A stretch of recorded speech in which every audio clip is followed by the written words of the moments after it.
tentang 4 golongan sebagaimana disabdakan oleh Rasulullah sallallahu alaihi wasallam. 4 golongan ini tidak dimasukkan ke dalam surganya Allah, diharamkan dari surganya Allah, dan juga diharamkan daripada kenikmatan-kenikmatan yang ada di surganya Allah subhanahu wa ta'ala. Nabi Muhammad menjelaskan yang pertama adalah mudminul khamr, orang yang minum minuman keras. Kemudian dikatakan oleh Rasulullah wa akilur riba, orang yang makan riba, orang yang makan hartanya anak yatim. Dan yang terakhir al-aguli walidai, orang yang durhaka kepada kedua orang tuanya. Hati-hati bagi mereka yang masih punya kedua orang tua. Orang tuamu adalah pintumu menuju surganya Allah subhanahu wa ta'ala. Orang tuamu adalah sarana yang paling mudah yang Allah berikan kepada dirimu untuk engkau menuju surganya Allah subhanahu wa ta'ala.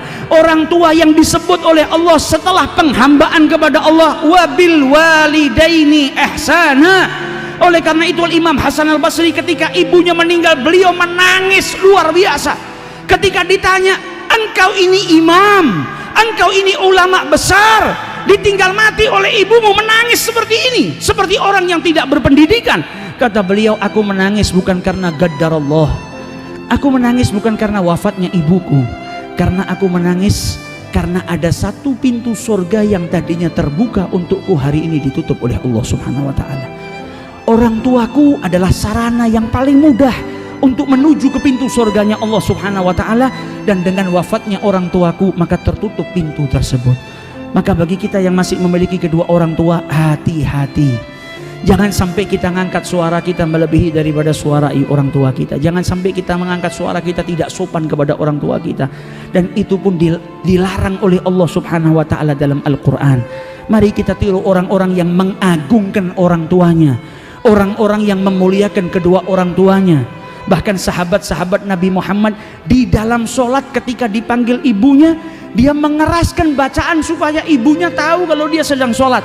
Selesai sholat dia keluarkan beberapa ekor kambing, dia sedekahkan di jalan Allah agar diampuni oleh Allah, karena tadi meneriakkan suaranya supaya ibunya tahu kalau dia sedang sholat.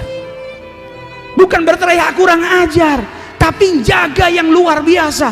Sayyidina Hasan bin Ali bin Abi Thalib tidak mau makan dengan ibunya Fatimah, sehingga Sayyidah Fatimah bertanya, malaka ya Hasan, kenapa engkau wahai Hasan tidak mau makan dengan ibumu? Maka kata Hasan, wahai ibu, saya takut kalau saya mengambil makanan yang kau ingin makan, sehingga akhirnya saya tergolong sebagai anak yang durhaka kepada kedua orang tuanya. Makanan yang dilirik oleh ibunya yang mungkin ibunya mau ambil, dia takut kalau makan bersama ia ambil makanan yang ingin diambil oleh ibunya.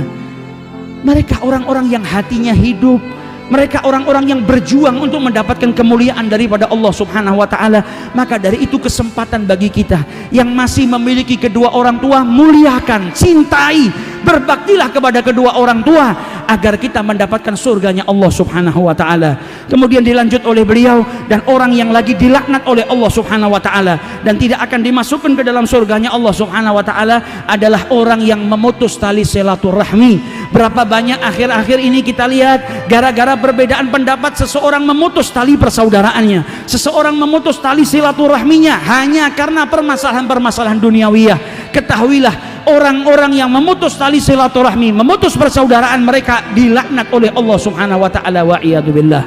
Bahkan Nabi Muhammad diriwayatkan oleh Al-Asbahani, ketika Nabi duduk beserta para sahabatnya, Nabi berkata kepada orang-orang yang duduk bersama beliau, la yujalisuna al-yawm qati'ur rahim. Tidak boleh hari ini ada yang duduk beserta kita orang yang memutus tali silaturahmi. Maka berdiri salah seorang pemuda, dia kembali menjumpai bibinya karena punya masalah dengan bibinya. Dia minta maaf dengan bibinya, ia sambung tali silaturahminya, baru kembali ke majelisnya Rasulullah sallallahu alaihi wasallam. Dan Nabi bersabda, innar rahmata lan tanzil, sesungguhnya rahmat Allah tidak turun ala qaumin, atas sekelompok kaum, wa fiha qati'ur rahim, dan ada di antara mereka orang yang